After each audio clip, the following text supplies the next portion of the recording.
Coffee, for some, it's a ritual.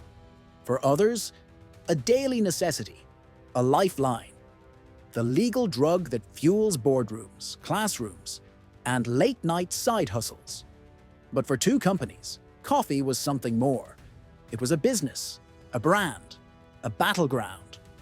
Starbucks and Dunkin' didn't just sell coffee. They sold identities. One became a global lifestyle, tall lattes and laptop vibes. The other, blue-collar America's loyal brew. This is the story of the coffee wars, and how two completely different strategies brewed billion-dollar empires. Let's rewind to the 1950s. Dunkin' Donuts was born in Quincy, Massachusetts in 1950, founded by William Rosenberg, a food truck guy who saw people loved donuts, but really came for the coffee. His genius? He standardized quality, opened stores fast, and priced low. By 1963, Dunkin' had over 100 stores. Meanwhile, across the country, a very different coffee story was brewing. Seattle, 1971. Three college buddies, Jerry Baldwin, Zev Siegel, and Gordon Bowker, opened a small store called Starbucks. They sold high-quality coffee beans, not brewed coffee. Enter Howard Schultz in 1982. He visits Italy, sees the cafe culture, the espresso machines, the vibe. And he brings it home. Schultz didn't want to sell coffee.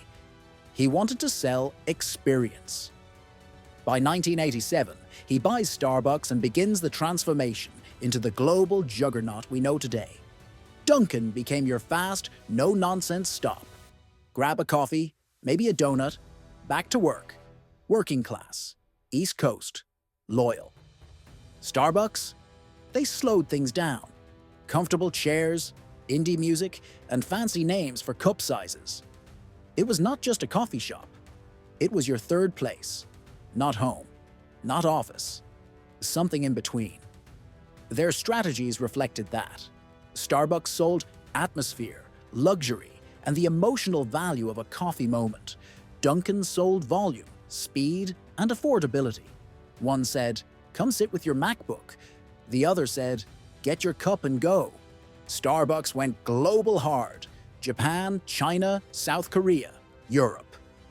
They adapted to local cultures, offering matcha lattes in Asia and wine in some US locations. Dunkin', far more conservative. They expanded into India and some Middle Eastern markets, but the US remained their stronghold. Starbucks builds temples to coffee. Dunkin' builds high-volume engines. Both strategies work, but they don't copy each other, and that's key. Let's talk numbers. By the early 2000s, Starbucks was opening a new store every workday. In 2007, they hit over 15,000 stores globally.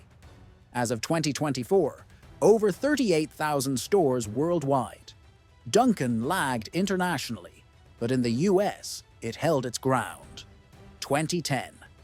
Dunkin' had around 10,000 locations, mostly in the Northeast. In 2020, Dunkin' was acquired by Inspire Brands for $11.3 billion, signaling major confidence in its future.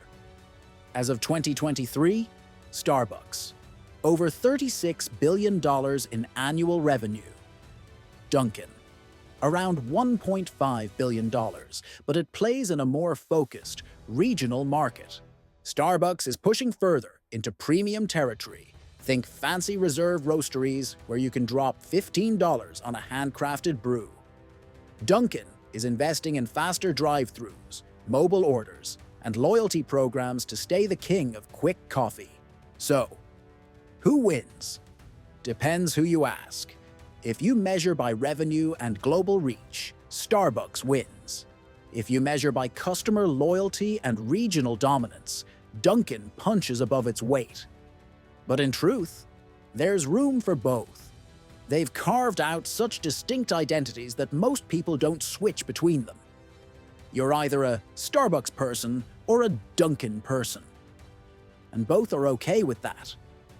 Two brands, two strategies, one shared empire. the $100 billion global coffee market. Starbucks may give you a handcrafted espresso. Dunkin may give you fast fuel.